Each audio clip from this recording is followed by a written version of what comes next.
Yeah. Yeah, so I think that's a really interesting and sort of thorough assessment of the work is thinking about the concept of dehumanization, because I think when I was going through a lot of the documents, it was clear to me that the Hmong were being viewed as collateral damage in this Hmm. whole process, right? And in many ways disposable as a result. Think about this as being the fact that the secret war was a proxy war too Right, for the right. United States. And it was just the necessity of needing the Hmong bodies and the Hmong men to do that work of war. And so there was definitely a sense for me of dehumanization, of disposability, even of collateral damage and of collateral beings. Um, yeah. And then of course, so many of the samples that they used Hmm. um to try to figure out yellow rain, by the time they had arrived to laboratories, they were already degraded Right. and had deteriorated. So much of the work was eventually just futile. Hmm. There was no way that the government was going to really be able to make a definitive assessment of what this substance was, as much as they tried. And there were instances where they came very close, and there was one sample that they were able to ID for this toxin, um, but that still wasn't enough to convince the naysayers. Hmm. Well, Yeah. yeah, like you said, definitive, right? And you write about it. I mean, one can never fully know, but it's like you're kind of saying like, hey, did the scientists or the government officials have the end already in mind, right? Right. That's If we muddy the waters, right, then it's like, well, we can't definitively say. right. It's a good question, right? Of course, like the end in mind of something, and one of the things that I came up with too in the research that really surprised me was just finding documents where yellow rain was referred to as a project. Mm, And not that that is going to make anything definitive either, but that you would associate the idea of yellow rain as being a project mm, um, within a document of the CIA mm-hmm. was rather alarming. Mm. Yeah. Well, yeah, I mean, obviously, there's so many double meanings. Like, you use specimens. Like, obviously, you could talk about the people as specimens, the literal specimens, as well, and Hmm. right, and just the idea of you do something so incredible with where you make like the surveys or questionnaires that were given to the people, you manipulate them themselves into poems, like changing the word order and all of that. And that to me, again, just reinforce this idea of like clinical is the term, right? Just very clinical language, Mhm. talking about people's lives, talking about people Right. who died, and many. You also write about how chemical warfare, if it was that, in which ways it was that, like that's a slow death, that's a slow sickness, right? That affects Mhm. people so much, and that's not something that makes the headlines as much, right? Right. Yeah. It isn't, and it's also it's also something in the case of with yellow rain being thought of as a sort of a biological weapon. It was something that was easy to be able to say that it could have just been a phenomenon of nature, right? It wasn't actually a weapon. It was just something in the weather or something in the biology of the environment or something in the animals that caused these Hmong people to claim that they were ill. And so there were so many ways to provide alternative answers to what they were going through. And that was also a way to kind of make to obscure things further, right? Yeah, to muddy the waters. So the then we have the bees. You referenced that a little bit, and obviously there's so many questions that, I mean, in the end, a lot of these supposedly prestigious scientists and institutions said, well, it's their bee feces, is bee crap, bee poop, and that does this. And you bring up the questions one by one, many throughout this collection, like, hey, these are people who have lived here for longer than the scientists have. Why hasn't it happened before? Why during the wet season or dry season? Why hasn't it happened all year? Why did it just happen at this time? Like so many coincidences that couldn't possibly all be, working at the same time. Is that just, I guess, another way of de-emphasizing Hmong voices? And there's a lot of things about like no Western observer, no Western observer, as if that Western person is worth 5 times his voice and the Hmong person none, or. So I kind of wonder how that happened, especially with this idea of the bees and this hypothesis. Yeah, the bees were sort of a major turn and twist in the story of Yellow Rain. And I don't think people were expecting that, but it's Yeah, or expecting bees to now be thrust into the spotlight of Yellow right. Rain. But the theory of the bees was developed by a scientist out at Harvard who had claimed that what the Hmong people were experiencing was as a result of bees, honeybees defecating on the refugees as they were running through the jungles. And that's what got them sick, right? So that's the theory. And that is the theory that I think in sort of the scientific community still stands Yeah, today. yeah. So it's not changed, right? And it's very troubling because there are so many counter arguments to the bee theory, and yet it's still what stands, Mm, right? And the scientist who developed that theory is still purporting it right. today. And so it's just been you know if you ask a Hmong person, though, of course they're going to be that's That's a ridiculous, right? right, absolutely, that's ludicrous, like that, the how can that even be? And like I said, Hmong people have coexisted with bees Right. for in the jungles, so they would have known the difference. And and this, going back to what I was saying earlier about this other contingency of people who were eager to sort of de-escalate the war, or Mhm. to de-escalate the conflict, even if they were aware that people might have been dying.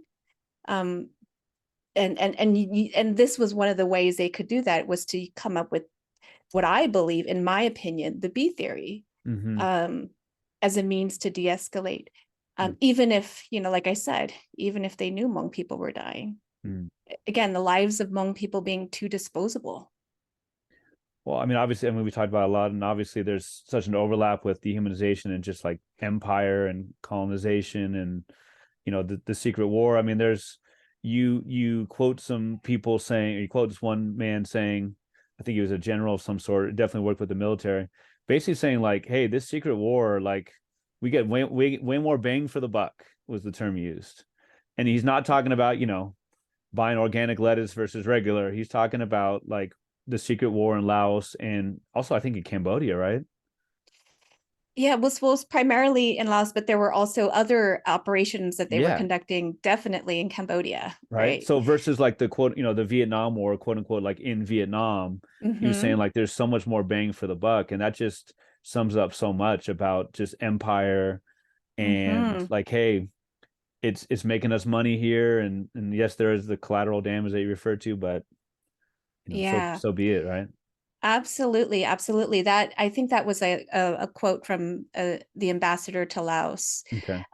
in that epigraph. I remember that one, that poem specifically. And yeah, thinking back to the fact that the CIA recruited Hmong men to serve in this proxy war, because at the time the United States government could not violate the neutrality of Laos. And so, what better way to get around that than to get the natives to do it for them? Hmm. And that's exactly what they did with the secret war, was they got the Hmong tribesmen to fight on their behalf. And it's not unlike what they've done in other parts of the world, Sure, like sure. Afghanistan, El Salvador again. And so this is just sort of the constant pattern of war and occupation and empire that we have seen and continue to see in this world. We talk about like that clinical language, like, what's the word? sterile kind of language, right? Yeah. Like Mm-hmm. it used to be called the School of the Americas, which is, they would train Mm-hmm. many, right? About that. I mean, I'm familiar with that. Yeah. now it's like WHMSC, or it's like it's incredible, Western Hemisphere School of this and that. It sounds so like Mickey Mouse, Mm-hmm. but it's the thing that, like you're talking about, where they wouldn't be able to do that in Laos, on the record. But if you train people to do it, if you have the quote unquote native people do it, then you're skirting the laws, right? Exactly. Yeah. You're not breaking any laws necessarily, Sure. um, but you really are still interfering Of course. in the conflict. So that was definitely an issue with Laos. And I think that that's part of the narrative that people still have not sort of fully grasped about the Secret War. So Hmm. these days, when people talk about the Secret War, even in the Hmong community, when people talk about the Secret War, they just talk about it as, oh, that was the time when the United States recruited um, our uncles and our fathers to go and our grandfathers to go fight Hmm. the communists. But Wow. the narrative, the more sinister version of that narrative, um, is not often fully grasped or or offered. Sure. And for me, it's a narrative that like hits me deeply. And every time I write and I talk about the war, it's important for me to like really clarify that it was a proxy war, Hmm. Yeah. Well, I mean, talk about ifs. You towards the end, it's it was all in the trajectory of things. The simple consequence of an event, one move in the wrong direction turned the situation futile. If the State Department had never uttered the word, and there's that I guess an M dash, right? Yes. If Seagrave had waited, if Haig had not been so hasty, if the BWC, biological weapons, what's the C Hmm. stand for? I'm sorry, chemical Biological Weapons Convention. convention So it's had like a included, treaty. Hmm. if the U.S. government had more fully, if they had been more diligent, etc., etc., no colonizing of, I can't stop mourning the what ifs. I inherited Yellow Rain as I also inherited the Lost. When my parents recalled what they know about Yellow Rain, they did not speak of bees. Only in whispers did the elders say anything about the rain and those who fell beneath it, names and faces left to the mountains. I mean, just beautiful and wrenching. And if it were fiction, it would be, you could say, oh, beautiful writing, glad it's not true, but obviously it happened about historical events. Yeah. I wonder if you could maybe read the last poem and just maybe talk a little bit about the resistance, about inheritance, but also about, like things you talked about a little bit, about people really getting the word out there, making, maybe even like, I don't know, maybe even lobbying government officials, maybe like retroactively going back. It's never too late. I'm sure that it's harder as the years go on, obviously. But I just wonder if you could talk a little bit about the future and like how important your work is. I know you're very humble. You're not going to pat yourself on the back, but it's incredibly important. Like, is that something that you want to take this with a group of lawmakers or just grassroots, and you want to get a proclamation, or you want to get Mm. reparations? Like, I wonder kind of how that works. Yeah, that's a really great forward-thinking question. And it was one that I was also thinking too in the process of writing this book is, well, what do I imagine the call to action to be? What am I inviting readers to do here?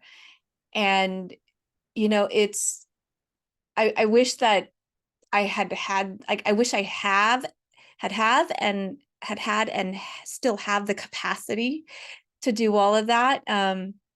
It was exhausting alone just writing the book and doing the research, and then to think about the forward impact I'd like it to have is another layer to the work as well.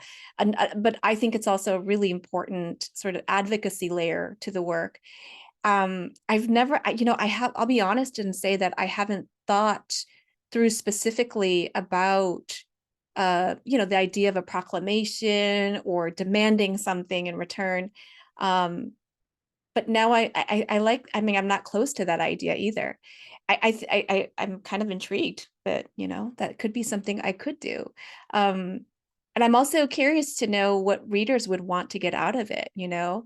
It also kind of depends on that too, how engaged readers are and how angry readers are. And I have gotten a lot of people who've read this book and who are just, you know, furious at what happened and why nothing has happened as a result, and how this theory can still stand. Um, and so it'll be interesting to see how the work evolves. But if I were to say like what I would hope that could happen, if anything, if this book allows a reader to be able to, at the very least, learn about yellow rain and know about yellow rain and know about the harm that had been committed, then I think maybe that's enough. Maybe that's even enough for me, you know, just the awareness that it can offer. Well, I mean, it definitely provides that. And it's just like, you know, with what's going on in Florida and so many other places, it's like, I'm sure that, you know, maybe this would be against some of those rules because it would make people feel bad or guilty, or, you know, it's divisive. And like you said, I don't know how you don't read this book and be furious.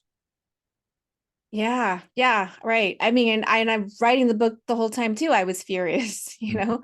mm. Um, yeah, yeah. So we'll see. We'll see what comes of it. I'm still, like, the book came out in 2021, but I'm still getting people responding to Oh, I it, bet. reacting to it.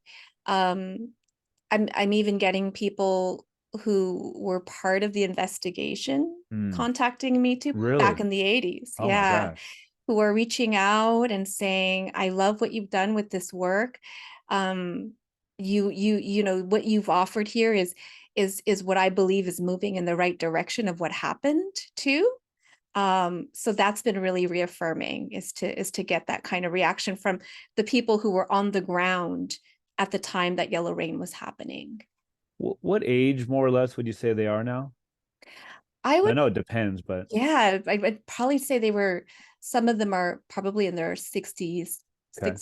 60s, maybe early Yeah. 70s, I imagine. Yeah, Yeah. you think about, like, you know, people trying to catalog the voices of, like, you know, Holocaust survivors, and you know, this idea of like 67, that's not that old, you know. Right. Yeah. Um, wonder if you could thank you for that answer, and thank you for just speaking to me about the book. It's yeah, I think it's got a long life ahead of it, you know. I think Yeah. it's I so hope new in so. the world that I can see it being taught in a history class. I can see it being taught just straight for the poetry part of it, just in an English class and a creative writing class. Got so much to go, and I'd love for the listeners to hear, you know, maybe the last poem if you don't mind. Yeah, absolutely. So the last poem being And Yet Still More. Mm-hmm. Is that the poem you're thinking about? Yes, Yeah. please. Yes, Okay. please. Right. Okay. And yet still more. That refugees somewhere and everywhere are waiting. That the waiting suffocates the ankles. That the body cannot be fed from the waiting. That the spew of the spew of can I start reading that again? No problem. No problem. Okay. Go for Okay. it. And yet still more. That refugees somewhere and everywhere are waiting. That the waiting suffocates the ankles. That the body cannot be fed from the waiting. That the spew of shrapnel from hubris tongues enact the waiting. That waiting is never certain of itself. That waiting could change its mind over morning. That waiting won't change its mind. That elbows cradle the waiting at night. That all are conceived and born into waiting. That the waiting can span the range of 2 continents. That waiting is a kind of forgetting, and forgetting is the sea. That waiting is a silent syllable in never mind, that even the dead wait. That waiting is not the same as faith, that not all waiting is created equal. That waiting drips from the sap hammer of a noose, that waiting turns to hunger, turns to water, turns to going, turns to too late. That a refugee somewhere is waiting. that a refugee everywhere is waiting, that waiting has no documentation of its history, that refugees carry a surplus of waiting in plastic bags, that the ancestors wait, that waiting is given to refugees as a disease is given to the blood, that refugees wait, that all waiting floats into the exosphere, that refugee fathers sit outside of high schools waiting for the bell, that landmines excel at waiting, that a sleeping refugee is still waiting even in a state of dreaming, that most waiting happens in daylight, that wait and home are not spelled the same, that the refugee industry is built on the business of waiting, that refugees are put somewhere to wait, that refugees are put everywhere to wait, that wait is the refugee, that a refugee is waiting, that waiting must go on, that there is yet more waiting, that wait still and still more, that yet even, that next year, that the year after, that ever always, that more, that now, that wait is the refugee. Thank you so much. The different uses of wait, to wait, waiting, wait as a noun, wait as a verb. Someone, the opposites of that a refugee somewhere is waiting, the refugee everywhere is waiting. That image of the surplus of waiting in plastic bags, the ancestors waiting in addition to the refugees. That idea of the refugee father sitting outside of a high school. Is that kind of like more like the banal, I guess? It is. It can be thought of as sort of like the mundane, and it's sort of like a visual memory that I have of my dad always coming to pick us up from high school, Mm. waiting outside for the bell to ring. Uh-huh. Just with all the other Oh my God. refugee fathers too. Oh my gosh. Yeah. And then ending with that weight is the refugee. That weight is the refugee. To look at it on the page I'm looking at here, it's the first of every line is that refugee somewhere and yet still more. Thank you for reading that. Thank you for this incredibly important collection. Congrats on all the big time awards and nominations. I mean, the Pulitzer Prize is kind of a big deal, right? Yeah, I'd say so, right? I mean, that's up there with some of the greats, and it deserves it. Shout out a little bit like where you'd like us to buy the book, contact info, social media, all that good stuff. Yeah, you can buy the book off of my press's website, Graywolf Press, or bookshop.org, Okay. which is an indie online bookseller website. And then I'm on Twitter at Mai Der Vang Mai Der _ Vang. Yep. And thank you so much for having me. This has been great to talk about the work and be able to dive into it and share it with your listeners. Well, I appreciate you so much and appreciate the work. Thank you so much. And it's been a pleasure. Looking forward to anything that you have coming in the future. Great. Thank you. Have a great rest of the day. You too.